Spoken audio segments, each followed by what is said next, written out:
Hello guys, salam alaikum. Number one Chelli. J'espère que vous allez bien. Quant à moi, alhamdulillah, c'est Baye Djibi. Dalee nag jàmm ci biir Urban SN. Léegi nag Quoi de neuf? Quoi de neuf mooy émission bi nga xam ne tey on va essayer de décortiquer tout ce qui s'est passé sur la scène sénégalaise durant les 30 derniers jours. On va parler de musique, lifestyle, cinéma. Tout dépend de ce que nous avons sur la main. Let's go. Parmi les sorties, d'abord on va commencer par Paco Briz. Paco Briz génne na benn clip bu tudd Dëgg sur Dëgg. Picasso ci samay texte, je suis trop raffiné. Ci son bi daf ñëw wan ni que mënul rek fast flow, technique ak skills. Fii il était posé, concentré woon gars yi que dama mën a bind dama mën a punchline diction bi leer nañ c'est comme si que dafa bëggoon jàllale benn message te mi ngi koy wax ci son bi qualité ak quantité kii moo leen boole moom nag fii qualité la jaay gars yi. Léegi nag parlons du clip ci clip bi nag gis nañ que il est resté dans son monde cinématographique quelque chose de bien bu mu commencé ba léegi mi ngi respecté direction artistique am. Léegi nag venons-en seetlu nañ benn affaire maam tey daf ñoo jaay culture alab lébu et ça day dundal hip hop bi day dundal suñu culture day jaay suñu culture. Par contre gis nañ quelques incohérences ci clip bi maam tey le fait que mu ñu jaay temps ancien gis nañ ay quelques immeubles yuy jaar ci ginnaaw bëggoon nañ de plus mu gën ñoo jaay aspect boobu nag gën ñoo jaay aspect culturel boo xam te ci wàllum lébu la mais dans l'ensemble ça reste carré. Xaaral Paco Briz yéen lébu yi da ngeen am dragon duñu ko nëbb wala ok. Is 814 après Aminata et xool ma ci bët Is revient encore avec une chanson mbëggeel est-ce que ce sera jusqu'à l'infini ñun loolu la ñu bëgg a xam. En tout cas clip bi nice na set na une réalisation signée Mao Sidibé la classe. Marie moom gis nañu ku ci jóge lune de miel rek jaay ñu ay vibes yu bees tàkk. One Lyrical après sa lune de miel avec Lena normal qu'il revient avec des vibes. Une continuité de sa série de freestyle qui a commencé avec Color 1 qui a fait même tabac sur TikTok. C'est le même yàlla may la One Lyrical talent et là on sent que il a repris du service après lune de miel Color 1 Color 2 on sent que il prépare quelque chose ndax à chaque fois bi waaj a génn projet il nous balance des séries de freestyle. Dernièrement gis nañ que Faramaren bi il a été très productif après Reguintes en featuring avec Viviane là il revient avec Wurus une chanson afrobeat tàmm nañ ci moom mbalax bu saf sap léegi nag poñe na afrobeat te du ko bàyyi. Je pense que maintenant il a compris que bu bëggee internationaliser musique am faudra que mu commencer aventurer ci style musical bu mel nii. Tout à l'heure ñi ngi doon wax ne que game bi yëngatu na. En parlant de Paco Briz on a souligné même l'aspect cinématographique Wally Seck loolu la confirmé à travers ce son gars yi nañu waxante dëgg au début Wally Seck da doon def ay clip yu nice gars yi taxaw di def play ba gars yi di fecc ci ginnaawam maintenant on sent que le travail est beaucoup plus sérieux parce que dafa am direction artistique bu ñuy sentir ci clip bi. Aspect cinématographique bi day feeñ sax ba ci valeur de plan yi point normal parce que la réalisation est signée par Marodi TV. gars yi fan yii si ginnaaw gis nañ ko mbalax mi ngi géem lu quoi loolu yëpp day neexal musique bi si di la de toute façon loolu day neexal musique sénégalaise na jax. Léegi nag ñu jàll ci Mr Cash. Mr Cash le rappeur qui a séduit le monde entier à travers son couplet sur Wéradi nous sort enfin l'intro de son projet qui va sortir sous les couleurs de Dido Record.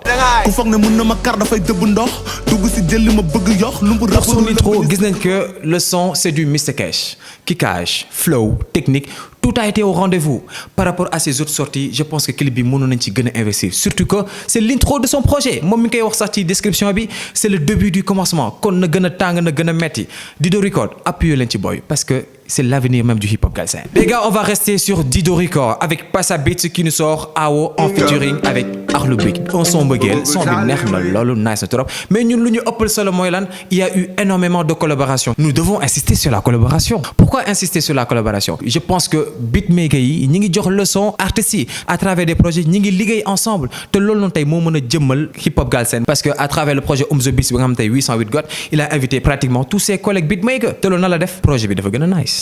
Avec Hasta Luego, OMG nous fait du Oh My God. Avec cette dernière sortie, elle nous montre que c'est une artiste confirmée. Elle sait chanter, danser, rapper. te loolu noonu tey moo tax mu bokk ci rappeurs yi. Amul artiste bu ko gën a complet et sa plus grande réussite mooy lan enlever cliché entre rappeur bu góor ak rappeur bu jigéen. C'est tout simplement un rappeur et elle fait bien son boulot. Maintenant venons-en au clip ci clip bi nag gis nañu ils ont investi beaucoup d'efforts ndax couleur yi cuisson bi non nice na trop. Et surtout la déco. Une réalisation signée Jody Diop qui d'ailleurs a réalisé Color 2 de One Lyrical. Yàgg na.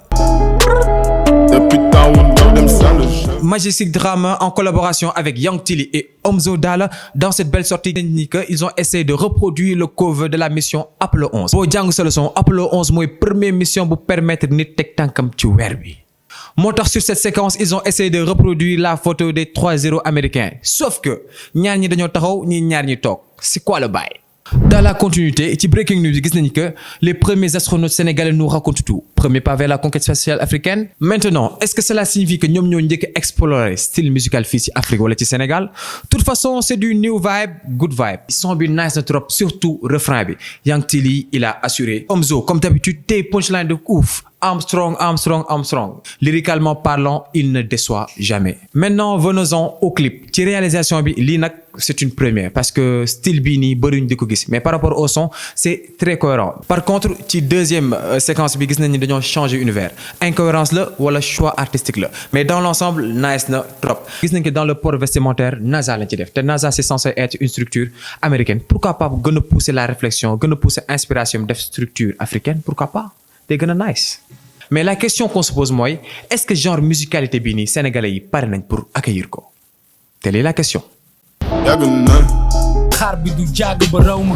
Dip encore une fois un grand retour à travers Khalifa. Lan la lu tax saay bu ñëwee di yëngal game bi. mais dama bëgg wax ni man. heure bu ma neex dama koy yëngal damay yëngal game bi. c'est-à-dire à chaque fois que nga bëgg. saa yi ma ko bëggee yëngal dama koy yëngal. yëngal dans. ma téye fii sama loxo. Guys, que dur du son. Dip revient avec un classique là où le drill ou le jollof beat fait tabac. Il y a tellement de choses à dire que lépp xajul fii nii mais xam nga la ñuy def da ngeen di doxantu nank Instagram abonné wu ci page Urban SN. On a traité le sujet de fond en comble placement de produits style musical streetwear lépp loo xam ne xew na ci clip bi foofu lañ ko waxtaanee.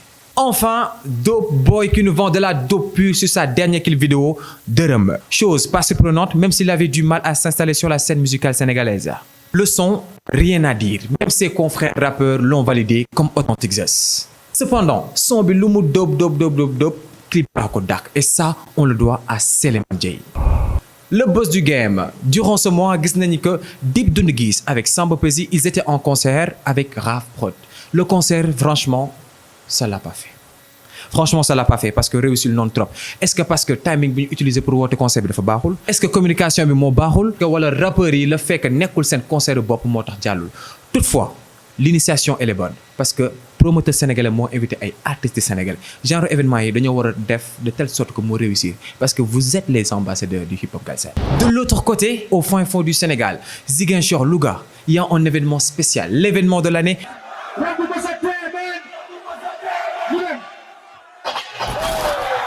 Show of the Year avec Nit Doff. Enfin, Ngaaka Blindé qui signe avec Lonase, spécialement avec 1xBet, pari foot maanaam naar bi. Information boobu noonu def na bruit sur toute la toile. Est-ce que parce que Ngaaka da doon incarner rap conscient gis nañu léegi dafa signé ak benn structure pari sportif bi nga xam ne tey lu muy yàqal jeunes yi moo ëpp lu muy apporter jeunes yi. Ci rubrique bii nii nag on va essayer de classer les artistes les influenceurs selon leurs statistiques sur les différents réseaux sociaux soit mu nekk YouTube, Instagram wala TikTok. Sur YouTube, en première position, nous avons Diamant qui est largement devant avec 2,5 millions de vues. En deuxième position, nous avons Dip avec 1,9 million de vues. En troisième position, nous vient Is 814 avec 821 000 vues. En quatrième position, nous avons Djeba avec 744 000 vues. En cinquième position, nous avons Samba Peuzzi avec 605 000 vues. Les gars, c'est vrai que des fois, dañuy fàtte Diamant, mais c'est un artiste rappeur qui fait énormément de chiffres. Maintenant, on passe sur les réseaux sociaux comme TikTok et Instagram bi nga xam ne tey dañuy boole artistes ak influenceurs. On va passer sur les influenceurs sur Instagram par rapport à leur nombre d'abonnés. En première position, nous avons Boubou Design avec 2,9 millions d'abonnés. En deuxième position, nous avons Abba No Stress avec 2,8 millions d'abonnés. En troisième position, nous avons Doudou 2,5 millions d'abonnés. Enfin, en quatrième et cinquième position, ex-aequo, nous avons Pape Sidi Fall et Wally Seck avec 1,9 million d'abonnés. Sur ce classement, on a vu qu'il n'y a pas d'artiste rappeur car l'artiste rappeur le plus suivi, Dip Doundou Guiss, vient en 7e position derrière Abiba avec 1,5 million d'abonnés. léegi nag ñu dem ci réseau social gars yi TikTok. On a fait le cumul des nombres de likes en un mois. En première position, nous avons Faynara avec 3,7 millions de likes. En deuxième position, nous avons Fall fait ses vidéos avec 1,9 million. En troisième position, nous avons Doudou avec 1,4 million. En quatrième position, nous avons Fa Aïdara avec 1,2 million.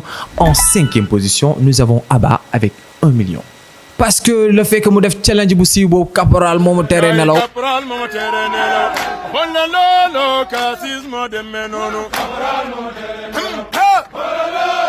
Qui a fait un record de 3 millions en seulement 48 heures. Énorme. Guys, boy, c'était tout sur votre émission Quoi de neuf. Rendez-vous au mois prochain. C'était Badjibi dans Urban SN. bu leen fàtte commentaire yi bëgg nañ like yi bëgg nañ bu fekkee seetaan nga émission ba mu jeex bindal ma ville bi nga yeewoo ci commentaire yi man Kër Masar laa yeewoo yow nag